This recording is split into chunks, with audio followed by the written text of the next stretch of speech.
안녕하세요. 주간 전망대입니다.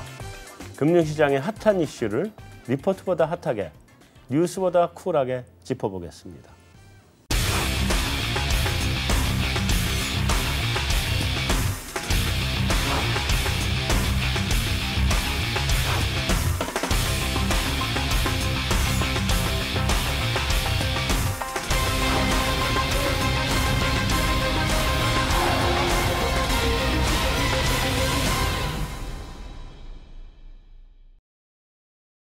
안녕하세요.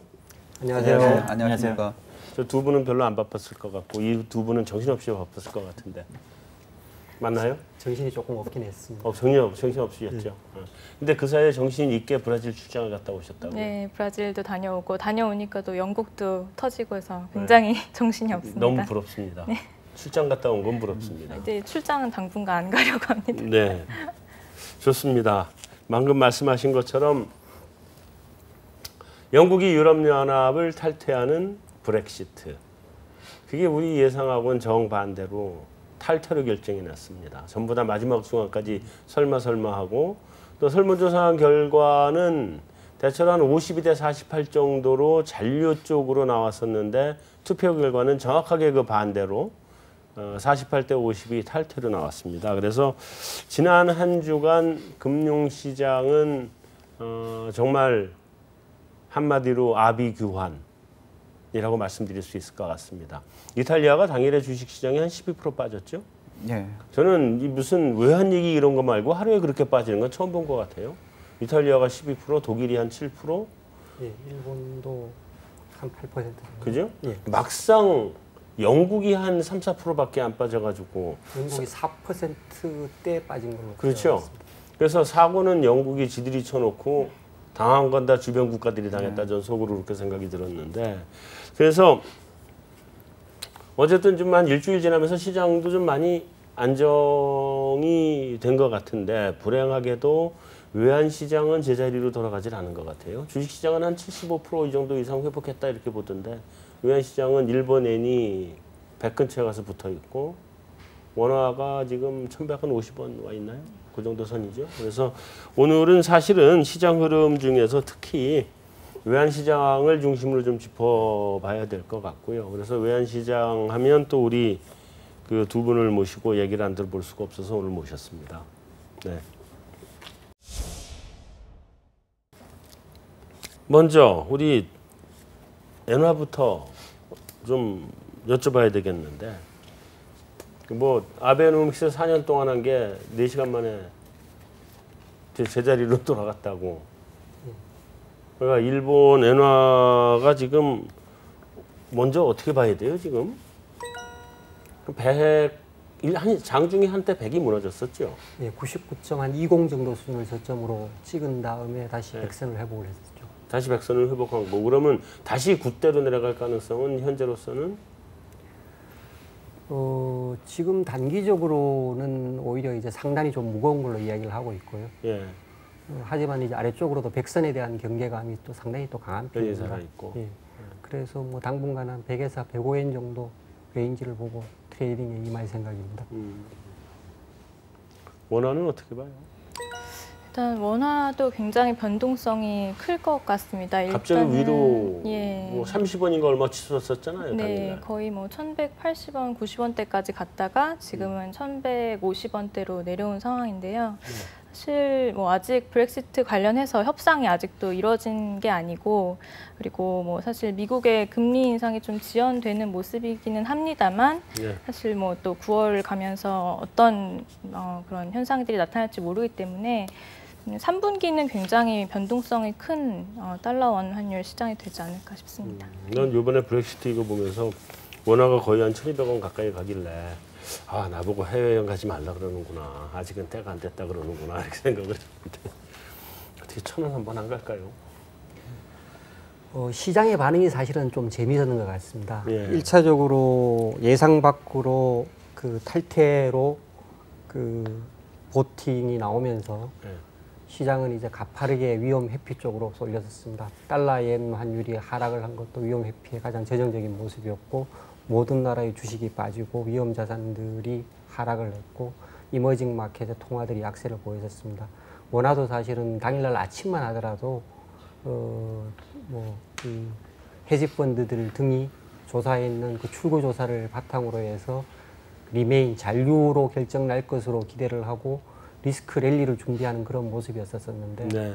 거꾸로 이제 개표가 진행되면서 탈퇴가 결정 날 수도 있겠다라고 생각을 하면서 시장이 돌아서기 시작을 했거든요. 그리고 이제 원화 같은 경우에는 뭐 밤사이에 사실은 그 전날 밤에 뉴욕장에서는 현물환으로 환산하면 1141원까지 하락을 했다가 당일날 1150원 중심으로 움직이다가 탈퇴 결정이 나면서 1180원까지 급등을 했었죠.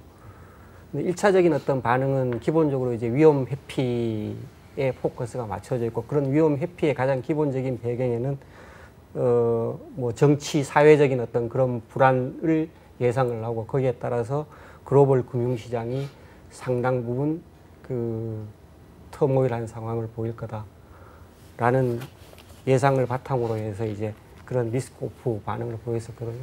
결국은 그런 위험 회피라는 금융시장의 어떤 그 난항이라는 거는 첫 번째는 유동성 측면에서 유동성 고갈, 두 번째는 신용 측면에서 신용 크레딧 크런치가 그 신용 마찰이 강하게 시장에 대두를 할 것으로 우려를 했었는데 실제로 당일날 심리적인 어떤 그런 공황 이후에 그 다음 날 또는 그 다음 날 시장에 나타난 모습은 그 어느 쪽에서도 어떤 유동성의 고갈 내지는 어떤 신용 경색의 모습을 전혀 보이질 않았었습니다. 네. 그러면서 이제 다시 시장의 심리가 좀 빠르게 안정되는 모습을 보였었고요. 그러면서 달러원 환율도 뭐 한 1186원 정도를 고점으로 해서 다시 재차 반락을 해서 사실은 투표 직전 수준까지 지금 환율이 하락을 해가지고 있는 그런 상황입니다. 왜 당국의 개입은 있었던 것 같습니까? 실제로 뭐 스무딩 오퍼레이션을 할 것으로 천명을 했었고요. 네. 시장에서는 있었지 않았나라고 추정을 하고 있는데 확인된 바가 없어서. 그렇죠. 그건 뭐 확인이 안 되는 거니까. 예.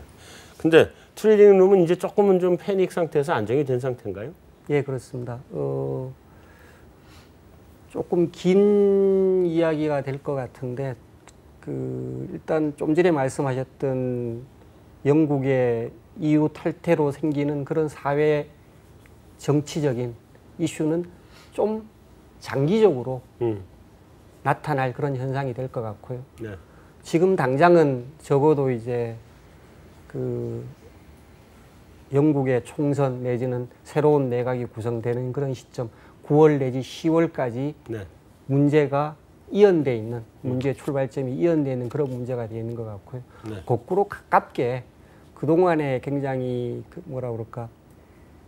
원화 약세 또는 이머징 통화들 약세 또는 위험 자산의 약세를 이끌었던 큰 화두 중에 미국 금리 인상의 이야기 네. 그리고 중국 내지는 뭐 위안화 약세 이야기들이 다시 시장의 전면에 나타나게 되고 그런 관점에서는 거꾸로 브렉시트라는 이슈 자체가 이런 위험 요인들을 당국들이 컨트롤을 훨씬 더 강하게 컨트롤할 거다. 네. 라는 기대를 낳으면서 거꾸로 지금은 일정 부분에 있어서는 리스크 랠리를 준비하는 부분도 없진 않은 것 같습니다. 그 브렉시트가 시장을 완전히 뒤흔들어 놨군요. 예, 그렇습니다. 네. 자, 그럼 일단 뭐 그 환율에 대해서는 이 정도 이렇게 보면 이제 달러 자체를 좀 봐야 될 것 같은데 일단 김성훈 연구원. 예. 연준이 4번에서 2번으로 줄였다가 예. 이제는 한 번도 못할 거다 소리가 나오던데 시장에서 어떻게 봐요? 예, 그 브렉시트 있고 나서 이제 영향 많이 받은 것 중에 하나가 말씀하신 것처럼 이제 미국의 통화 정책인데요. 네. 브렉시트 이제 당일 그날 지나고 이제 그 연방 기금 금리 선물이라든지 컨센서스 같은 데 반영된 거는 일단 9월은 그러니까 연대 2번으로 예상한다면은 9월 12월 정도라고 봤을 때 거의 뭐 2번은 어렵다는 쪽으로 많이 물 건너갔다라는 쪽으로 많이 갔고요. 네. 이제 한 가지 흥미로운 거는 인하해야 된다라는 그 의견이 나오기 시작했다라는 겁니다. 이제 그 25pp하죠. 예, 다시 내려야 된다라는 그러니까 네. 올해 12월 또는 내년에 이제 내려야 된다는 의견이 나왔고요. 네. 제가 오늘 나오기 전에 보고 오니까는 이제 약간 안정이 되면서 그래도 이제 9월 인상 확률은 굉장히 뭐 낮은 편이고요. 이제 12월 인상 확률 좀 상황이 진정이 되고 그나마 나아지면은 12월에 인상 확률이 약간 남아 있는 조금은 정도이고, 있는. 예, 그래도 아직까지 인하 확률도 같이 있는 그런 상황입니다 지금. 그럼 달러는 약세로 봐야 되나요? 아니면 다른 게 더 약세, 저기 유로가 더 약세니까 달러는 상대적으로는 강세일 거다 이렇게 봐야 되나요? 지난번에도 한번 말씀드렸는 것 같은데 최근에 달러화의 움직임은 이 EM 커런시와 DM 커런시, 그 선진국 통화와 예. 이머징 통화 간의 어떤 상대 가격에서 서로 다른 반응을 보이는 것 같습니다. 뭐 지금 당장은 가장 약하게 볼 통화로 파운드화와 유로의 약세를 많이 점치는 것 같고요. 네.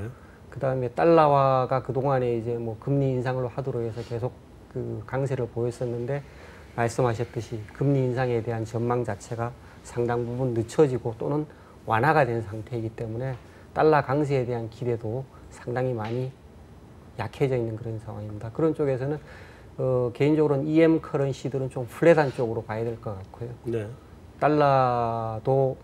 달러는 이제 말씀드렸던 유로나 파운드에 대해서는 강세를 보이겠지만 EM 커런시에 대해서는 그렇게 많은 과거와 같이 그런 어떤 강세 기대는 시장에서 많이 적지 않을까라고 생각을 하고 있습니다. 그러면 엔화 강세도 당분간 더 가야 된다고 봐야 되겠네요.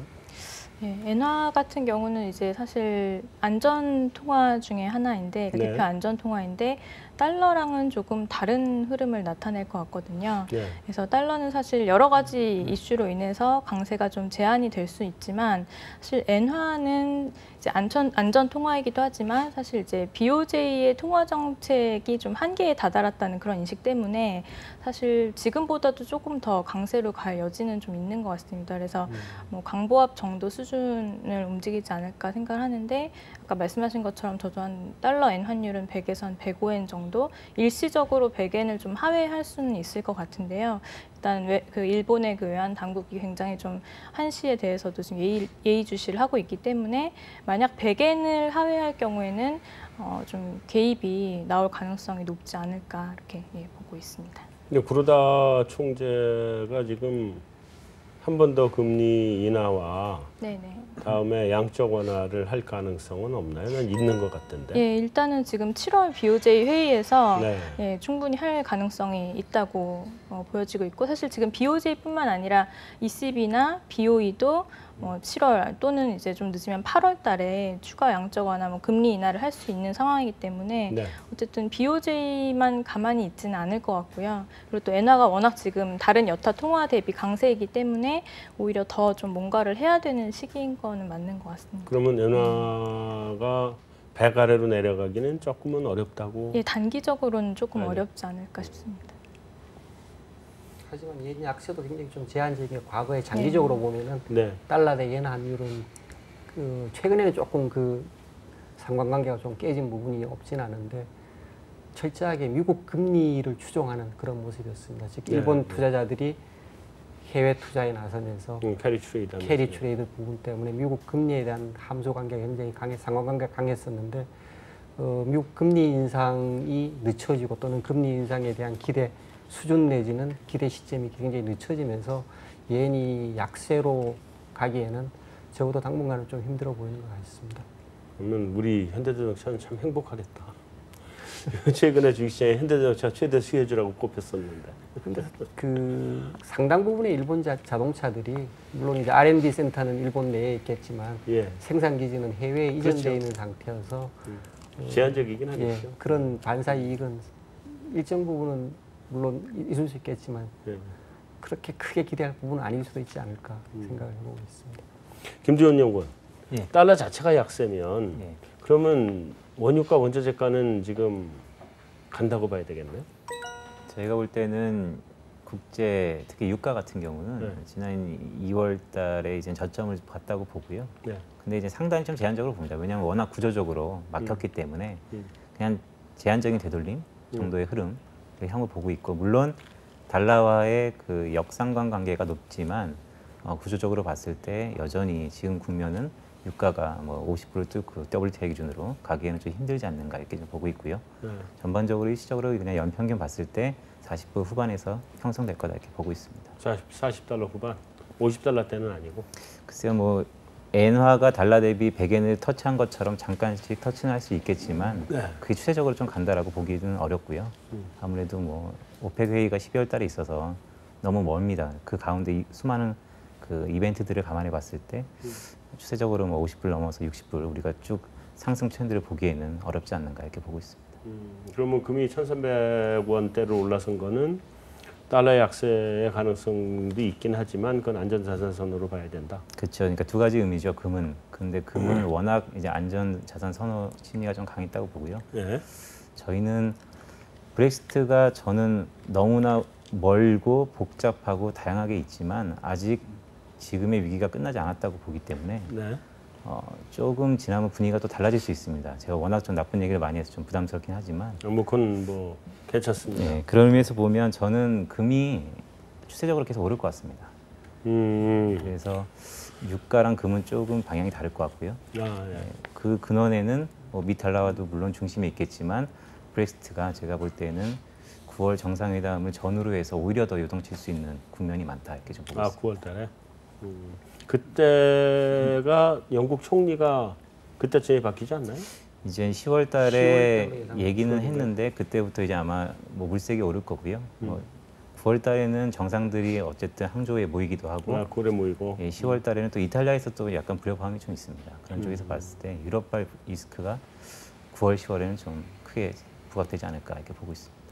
그러면 그 부장님, 그 시장이 이제 되돌림을 단기적으로는 했다 그러지만 올 하반기 내내 여전히 지금 불씨가 남아 있는 거 아닌가요?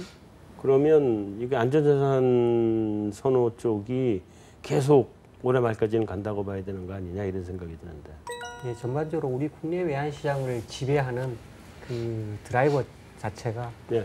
상당 부분 많이 바뀐 것 같습니다. 특히 이제 2013년, 14년 정도를 그 기점으로 해서 그 이전까지만 하더라도 상당 부분이 이제 국내 외환 시장에 수출업체들을 비롯한 해외 투자자들의 어떤 수요와 공급 부분이 시장의 움직임을 한 60%, 70% 정도를 좌우를 했다고 그러면은 지금 그 이후에 최근에 한 2년, 3년 동안의 움직임은 대외적인 어떤 투자 환경의 변화가 거꾸로 60%, 70% 정도 시장 움직임을 좌우를 하고 있는 그런 상황입니다. 당연히 말씀하신 그런 차원에서 말씀하셨듯이 해외 투자 환경의 변화가 환율의 등락을 결정을 할 것으로 예상이 되어지는데 따라서 시장의 변동성 내지는 불가측성은 훨씬 더 커질 것으로 예상이 되어집니다.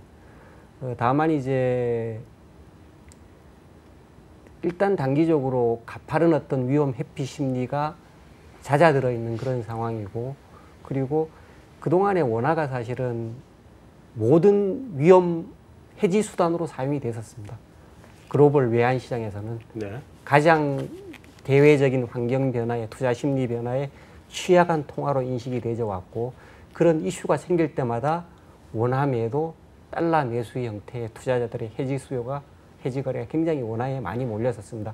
그 이유는 두 가지입니다. 첫 번째는 유동성이 상당히 받쳐줬고요. MDF 시장에서. 그다음에 두 번째는 일정 부분 자기 시현적인 부분도 있을 수 있는데 우리 경제가 대외 어떤 요인에 취약하다는 그런 생각을 기반으로 해서 그런 해지 거래가 나오다 보니까 환율의 움직임이 그런 대외적인 요인에 따라서 똑같이 움직여지고 그런 자기 시현적인 어떤 현상들이 강화가 되어지면서 원화가 글로벌 투자 환경의 변화 해지에 가장 적합한 통화라는 인식을 굉장히 많이 하고 있습니다.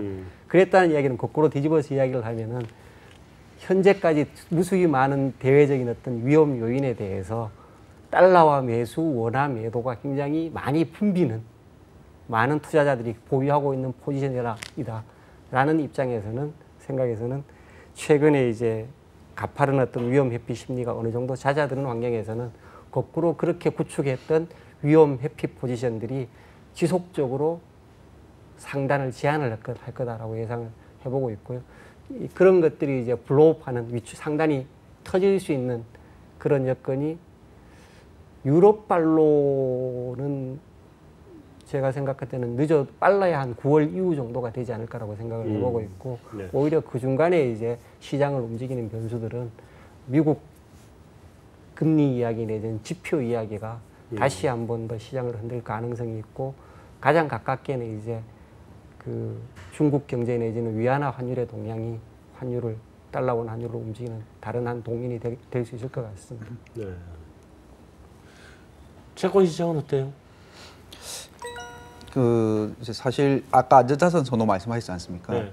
근데 이게 지금 브렉시트 우려가 상당히 조금 완화는 됐는데 그 우리나라 시장을 예를 들면은 코스피나 뭐 브렉시트 당일날 하락한 부분에 지금 보니까 한 오늘 종가 보니까 3분의 2 정도 되돌린 것 같고요. 네. 외환 시장은 원달러율은 뭐 거의 이제 그 시작한 거의 수준까지 그 다시 온 것 같고, 근데 금리는 그렇게 안 되돌려졌거든요, 보면요. 네. 예, 근데 그게 우리나라뿐만 아니라 전 주요국들도 보면은 예를 들면 이제 주가 같은 경우도 뭐 미국 주가도 보니까 한 3분의 2 정도는 되돌린 것 같고요. 뭐 영국은 아까 말씀하셨듯이 사고 친 장인애들은 거의 주가는 다 회복을 했고, 그다음에 뭐 환율들도 이제 그렇게 좀 많이 되돌려지고 있는데, 주요국 금리들은 브렉시트 때문에 하락한 부분이 이제 안전자산 선호가 없다면은, 그러니까 이게 크게 문제가 안 된다고 생각하면은 되돌려져야 되는데 네. 지금 별로 안 되돌려지고 있거든요. 그 선진국이나 신흥국 공이 맞습니다. 예, 예. 네. 선진국이나 신흥국이나 금리들은 하락한 부분에 글쎄요, 뭐 절반도 못 돌린 나라들이 대부분입니다. 보면 아, 다 놀랐군요. 오히려 뭐 한 하락해서 한 10% 20% 정도만 되돌린 수준입니다. 지금 보면. 그래서 일단은 브렉시트 우려가 약간은 조금 완화는 됐지만은 이제 금리만 놓고 보면은 이게 글쎄요, 완전히 해결이 되었다기보다는 제가 받은 느낌은 잘 모르겠다. 예, 약간 어리둥절? 이건 뭘까? 뭐 터졌는데, 그리고 이제 이게 빨리 지금 진행이 안 되고 있지 않습니까? 그 다음 단계로 나가는 것도 아니고 안 나가는 것도 아니고. 그래서 일단은 좀 되돌려졌는데, 이제 만약에 우려가 없어지려면은 금리가 올라와 줘야 되는데, 금리가 안 올라오는 걸로 봐서는 시장에서는 안전자산 선호가 완전히 뭐 해소가 되는 국면은 아니지 않나 그렇게 보여집니다. 여전히 좀 걱정을 하고 있다. 예. 그 부분에 대해서는 제가 생각하는 부분은 첫 번째는 글로벌 과잉 유동성이 굉장히 크게 시장을 좌우하고 있다, 지배하고 네. 있다라고 네. 하나 말씀드릴 수가 있을 것 같고, 네. 그리고 이 브렉시트과 관련해서 그 시장에서 공통적으로 동의를 하는 부분은 장기적으로 성장률이 저하가 될 거다, 성장 동력이 저하될 거다. 그거는 뭐 영국, 그다음에 네. EU, 미국, 그리고 나머지 나라들조차도 어느 한 나라도 상대적으로 성장률이 좋아질 거라고 생각하는 것보다는 나쁘지 경기 회복 지연 내지는 성장률 억제, 경기 저하 쪽으로 생각하는 부분에 있어서 장기적으로 로일드 마켓이 될 수밖에 없을 거고, 플러스에서 만약에 향후에 어떤 위험 요인이 생긴다고 그러면은 보다 적극적으로 중앙은행들이 정책 공조를 통해서 유동성 확대 정책을 펼 수밖에 없는 상황이 만들어졌다는 데 대해서 모든 사람이 동의하는 부분들이기 때문에 중앙은행 정부 채권들은 로일드 상태를 유지할 수밖에 없는 것 같고요. 다만 이제 단기적으로 어떤 과도한 위험 회피 거래가 되돌려지는 과정이 일정 부분은 위험 회피의 완화라는 부분이 하나가 있는 것 같고, 그다음에 유동성의 효과가 있는 것 같고, 그 두 가지로 저는 일단 시장을 해석을 해보고 있습니다. 네. 저도 관련해서 한 가지 지표를 보여드리고 싶은데요. 네. 보시면은 여기 이 오른쪽에 있는 게 이제 EM, 그 이머징 마켓의 그런 주식과 채권 흐름이고, 오른쪽이 이제 선진국 쪽에서 주식 채권 이제 그 펀드 플로우이거든요. 근데 말씀해주신 것처럼 최근에 이제 그 채권 금리가 대부분 하락하면서 뭔가 유동성 랠리가 나타나고 있는데, 뭐 성장률 저하에 대한 그런 것도 있겠지만 정말 유동성이 많아서 선진국뿐만 아니라 신흥국으로도 지금 채권 자금이 계속 들어가고 있다는 게 비단 안전자산 선호 때문은 아니라는 거를 좀 보여주는 현상 같거든요. 네. 신흥국 채권 같은 경우는 지난 3월부터 3, 4, 5, 6월 지금 4개월 연속으로 이제 글로벌 자금이 들어가고 있어서 사실 이걸 보면은 그냥 안전자산 선호 때문만은 아닌 것 같다. 과거에 2013년, 14년, 15년 3개년도를 보면은 신흥국에서 채권 자금이 계속 순유출이 됐었거든요. 그때는 안전자산 선호라고 볼 수가 없었던 거죠. 근데 지금은 굉장히 다른 모습이 나타나고 있고, 결국에는 뭐 미국 금리 인상이 지연되는 점, 그리고 이제 그 선진국 주요 중앙은행들이 자금을 풀면서 신흥국들도 기준금리를 인하를 할 수밖에 없는 상황이 되기 때문에 네. 동반 금리 하락이 좀 나타나는 상황이 아닌가 싶고 어떻게 보면은 이게 유동성이 이제 펼쳐지면서 이제 자금은 굉장히 많은데 또 갈 곳이 별로 없다 보니까 저평가된 신흥국 채권들을 또 찾아서 자금이 많이 이동을 하는 것 같거든요. 그래서 사실 선진국뿐만 아니라 신흥국도 채권 금리가 계속 하향 안정되는 그런 추세는 좀 한동안 이어질 것 같다는 생각이 듭니다. 네, 브렉시트 때 어디 있었어요? 저 여기 한국에 있었습니다. 그때 들어와 있었어요? 예. 브렉시트 전에 그럼 출장을 간 건가요? 예, 5월 달에 브라질을 갔다 왔었습니다. 브라질, 멕시코는 어때요?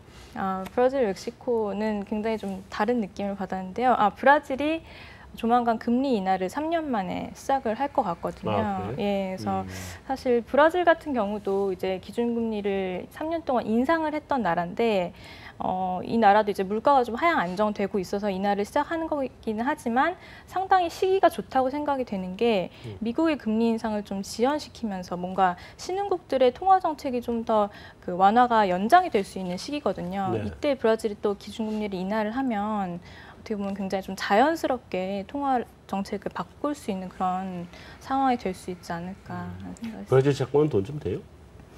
브라질 채권은 사실 올해만 보면은 네. 그때 전 세계 채권 중에서 가장 수익률이 좋았었습니다. 헤어라는 네. 어떻고요? 헤아라도 지금 달러 대비 헤아라가 연초 대비 거의 지금 한 20-30% 절상이 됐거든요. 그래서 사실 이제 가장 변동성이 컸던 헤아라가 이렇게 또 랠리를 펼친다는 것도 어떻게 보면 시장이 안전자산만을 쫓기보다는 굉장히 좀 다양한 저평가된 자산으로 눈을 돌리고 있는 상황이 아닌가라고 좀 해석을 할 수 있겠습니다. 브라질 경제가 많이 안정된 모양이군요. 몇 년 전에 비해서. 경제는 많이 안 좋은데 지금 네. 뭔가 그 터닝을 할 수 있는 모멘텀이 좀 조금씩 보이고 있는 상황입니다. 네. 네. 자, 이제 그 브렉시트의 국내 경제 영향을 좀 점검을 좀 해봤으면 좋겠는데요. 일단 김도현 연구원, 실물 시장 어떻게 봐야 돼요, 우리?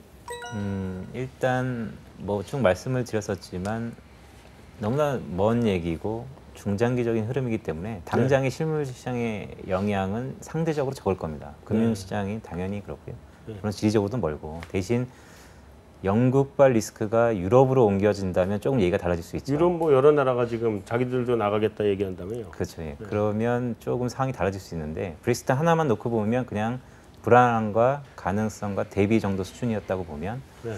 저는 뭐 약간의 이제 전망이지만 하반기 들면서 유럽이 좀 더 시끄러울 수 있으면 우리나라 가뜩이나 올해 역성장이 불가피한 그 수출 쪽에서 오히려 더 안 좋을 수 있다. 특히 유럽향 익스포저가 큰 선박이라든지 자동차 부품 이런 쪽에서 아까 현대차도 말씀하셨는데 글쎄요 뭐 환율 쪽에서 이득을 본다고 하더라도 워낙 물량 측면에서 유럽향이 꺾인다라고 보면 좀 어려울 거다 보고요. 또한 유럽향이 문제면 간접적으로 중국 의회에서 돌아가는 우리 수출 또한 부담스럽기 때문에 직간접적으로 우리 국내 실물 시장에는 안 좋은데 이게 뭐 상대적으로 금융시장만큼 한 번에 충격이 있을까 이렇게 보지는 않고요.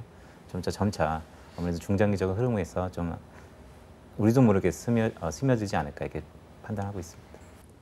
아니 우선 여기 우리 김도현 연구원이 한 얘기를 유럽이 깨질 가능성에 대한 얘기를 했는데 유럽 얘기는 둘째치고 영국부터 깨지는 거 아니에요? 예, 그렇습니다. 일단 지금 스코틀랜드가 원래 지난해 한번 나가려고 독립투표했는데 무산이 됐지 않습니까? 네. 지금 이제 이렇게 브렉시트가 결정이 되고 나서 스코틀랜드 이제 수반이라고 하죠. 거기 이제 정상이 유럽 의회에 가서 우리는 EU에 남겠다. 그 말인즉슨 이제 영국에서 나가겠다라는 그렇죠. 거죠. 그래서 일단은 스코틀랜드가 다시 이제 뭐 분리 독립 얘기가 나오면은 그렇게 나눠질 수 있고요. 네. 그러면 뭐 아시다시피 거기가 4개가 합쳐진 나라지 않습니까? 웨일즈하고 아일랜드. 예, 웨일즈랑 아일랜드도 뭐 들썩들썩 할 수 있고. 웨일즈는 좀 남을 것 같고 아일랜드는 원래 예. 뭐 아일랜드 해방군도 있고 그러던 데니까 거기도 또 쪼개질 것 같고. 예. 근데 지금 이 투표한 거 물른다며요. 리그렉시트 얘기도 나오던데 그거 가능성은 있는 거예요, 그건? 그 현재 뭐 캐머런 총리라든지 아니면 뭐 독일에서도 이제 메르켈 총리는 이제 그 안 된다라고 얘기를 하고 있는데 그리고 지금 법상으로도 안 되는 걸로 알려져 있습니다. 법상으로는 안 되는 걸로 알고 있거든요. 안 되는 걸로 알려져 있습니다. 근데 지금 말씀하신 것처럼 워낙 이게 뉴스 나오는 것들이 이랬다 저랬다 지금 하고 있고 그래서 아까 제가 말씀드린 것처럼 시장에서 빨리 좀 회복은 됐지만은 이게 완전히 뭐 방향성이 안 잡히는 이유 중에 하나가 시장 참가자들이 약간 뭐라고 해야 될까요? 혼란스러워하고 어리둥절해야 하는 것 같거든요. 지금 보니까는요. 그러니까 가장 좋은 거는 그 딱 결정이 되고 나서 그 이후에서는 빨리 나가라라고 하지 않습니까? 보면 빨리 나가고 그게 절차가 빨리 진행되면 오히려 불확실성이 좀 없어질 수 있는데 이제 가장 안 좋은 시나리오는 이렇게 질질 끌면서 다른 나라들이 나간다라고 막 이렇게 들썩들썩 하게 되면은 이렇게 되면 이제 가장 안 좋은 시나리오 쪽으로 가지 않을까 싶습니다. 그러니까 우리나라처럼 국민정서법이 있는 나라 같으면 다시 되돌리기도 할 텐데. 자, 어쨌든 김도원 연구원, 국내 증시가 좀 그래도 좀 안정이 됐어요, 그죠? 요즘에 질문이 많으시죠. 왜냐하면 어떻게 보면 일주일 사이에 브렉시트가 없었던 것처럼 가격 변수만 놓고 보면 제자리로 왔습니다. 거의 네. 제자리로 왔다고 보는데 시장에서 참 질문이 많으세요. 이 다음에 또 어떻게 해야 되냐. 그럼 내 건 제자리 안 가던데. 항상 뭐 변동성이 있습니다. 예. 근데 이제 이 방송을 글쎄요, 뭐 영국인이 볼진 모르겠으나 저는 지금의 사태를 약간 암 진단하고 비슷하게 좀 봅니다. 우리가 흔히 암을 진단을 받으면 요즘에는 기술이 좋아서 초기에 대장암이라도 발발이 되고 정확한 진단을 보면 치료가 가능하다 그래요. 90% 이상. 네.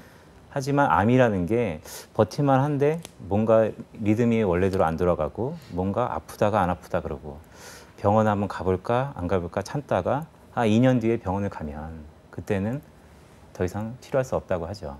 지금 같습니다. 분열이 있었고 곧바로 대응이 있었기에 어느 정도 기대감이 형성되고 있는데 결국에는 혼란을 줄 것 같고요. 네. 이러한 통화정책의 무용론 또한 같이 가미되면서 아무래도 지금 위험자산을 건드리기에는 아직까지 너무 시기상조다. 남아있는 게 생각보다 너무 크다라는 점을 감안해 봤을 때 우리가 제가 모두에 말씀드렸지만 암세포 얘기처럼 이때 조기에 문제점을 알고 대비를 하는 게 가장 좋지 않을까. 그럼 나 지금 손절할까? 뭐 내가 너무 단도직입적으로 물어봤네. 내가 계속 하세요.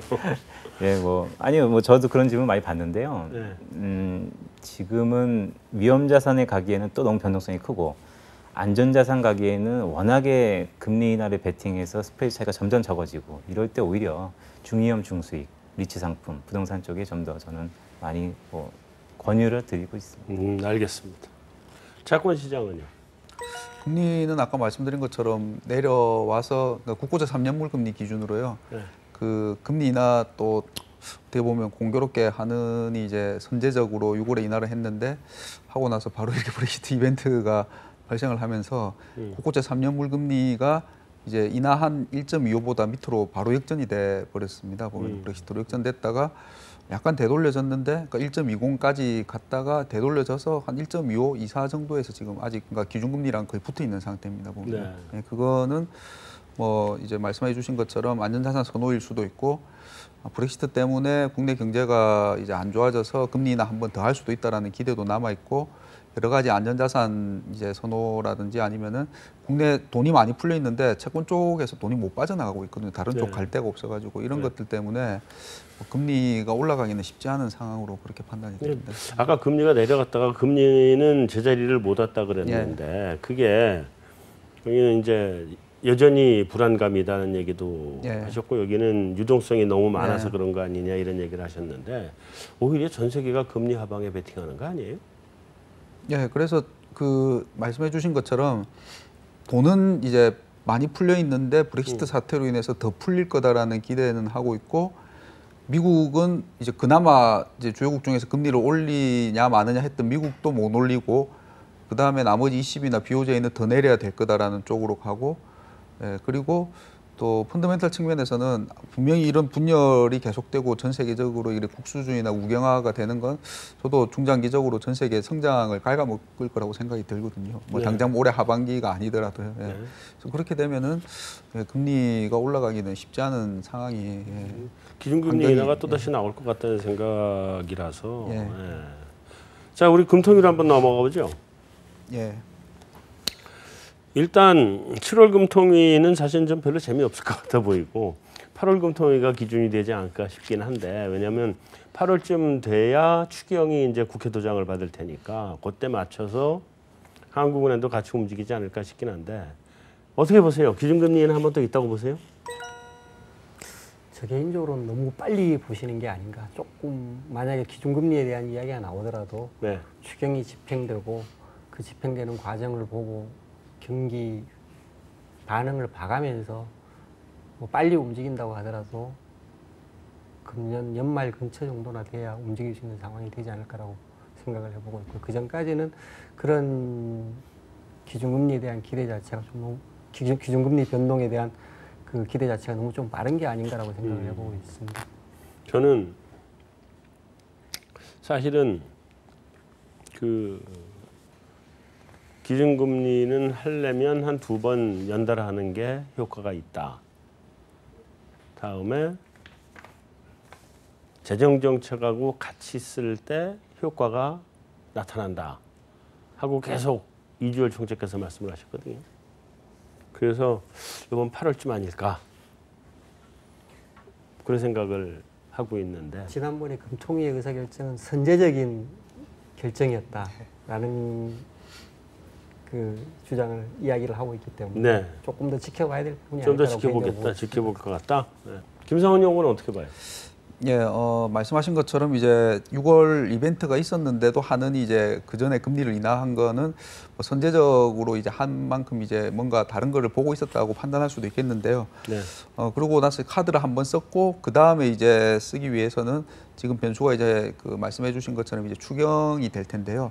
이제 엊그제 그 정부가 하반기 그 경제정책 방향을 발표하면서 재정을 10조, 그 다음에 추경 10조 해가지고 20조를 지금 발표를 했습니다. 네. 근데 채권시장 반응은 생각했던 것보다는 많지 않다라는 그런 적었다는 반응이고요. 반응이 일반적이었죠. 예, 재정을 사실 그거는 빼고 나면은 실질적으로는 10조, 추경 10조 원인데요. 네. 지난해보다도 10조 원 중반대보다도 적은 규모고, 지난해는 이제 적자국채를 발행을 9.6조 했는데 올해는 적자국채 발행을 안 하겠다고 했습니다. 이제 네. 보면은 좋게 해석하자면은 그만큼 이제 재정 건전을 위해서 그렇게 했다고 볼 수 있겠지만은 사실 정부가 뭐 저희 나와서 이제 여러 번 말씀드렸지만 지금 너무 재정 건전성을 중요시하다 보니까는, 그러니까 뭐 여기서 만약에 추경 적자국채를 많이 발행하고 재정을 많이 쓰면 이제 국가 등급이나 이런 부분이 또 신경을 안 쓸 수 없기 때문에. 네. 근데 지금 상황에서 10조만 해가지고 뭐 발표 나온 거 보면 성장률을 0.2%포인트를 올리겠다라고 하는데, 시장 반응은 뭐 그렇게 그 정도로 될까라는 반응이 더 많은 것 같고요. 10조로 0.2. 예. 그리고 일단 채권시장 입장에서는 두 가지로 이제 해석이 되고 있습니다. 그 일단 적자 국채를 발행을 안 하니까는요.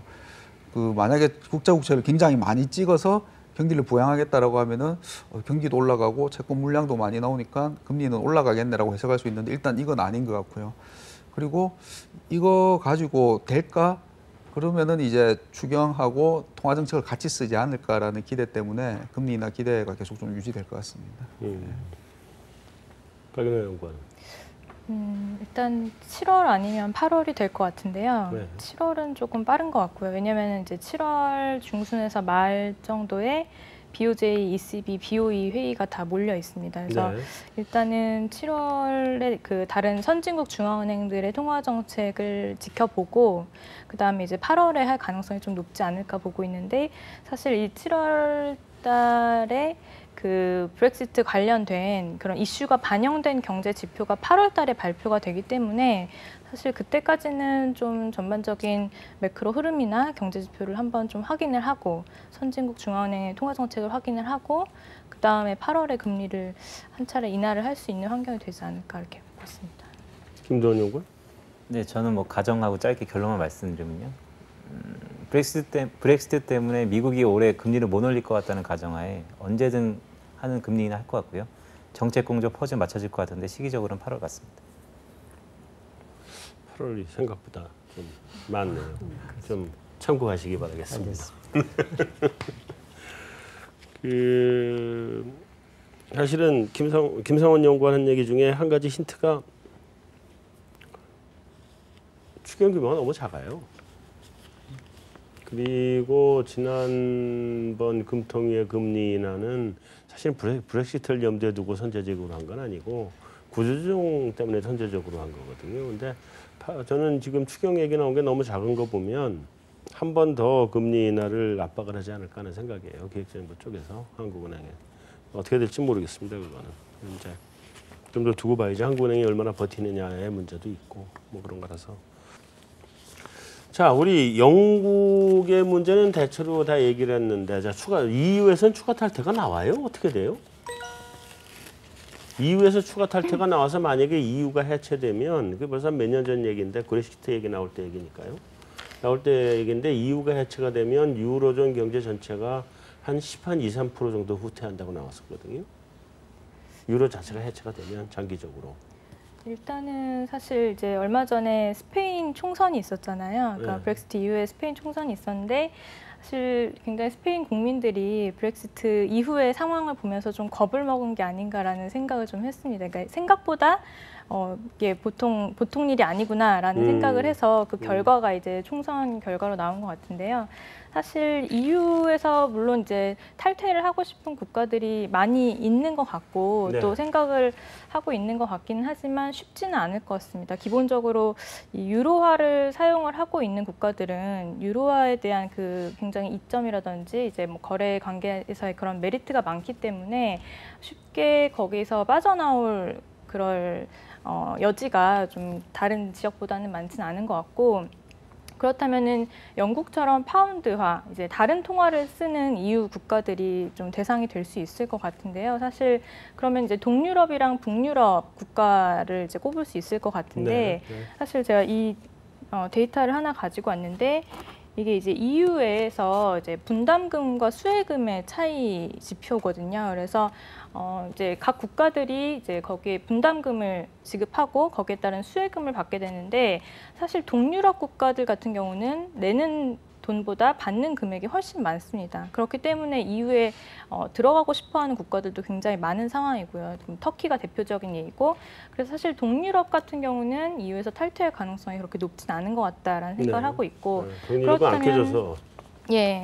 그런데 이제 북유럽, 이제 스웨덴이나 핀란드 같은 국가는 확실히 수혜금이 적거든요. 네. 거기다가 이제 유로화를 쓰는 메리트도 없고 해서 어떻게 보면은 가장 가능성이 있는 국가는 스웨덴이랑 핀란드 같은 북유럽 국가가 오히려 아닐까. 북유럽 예. 국가다.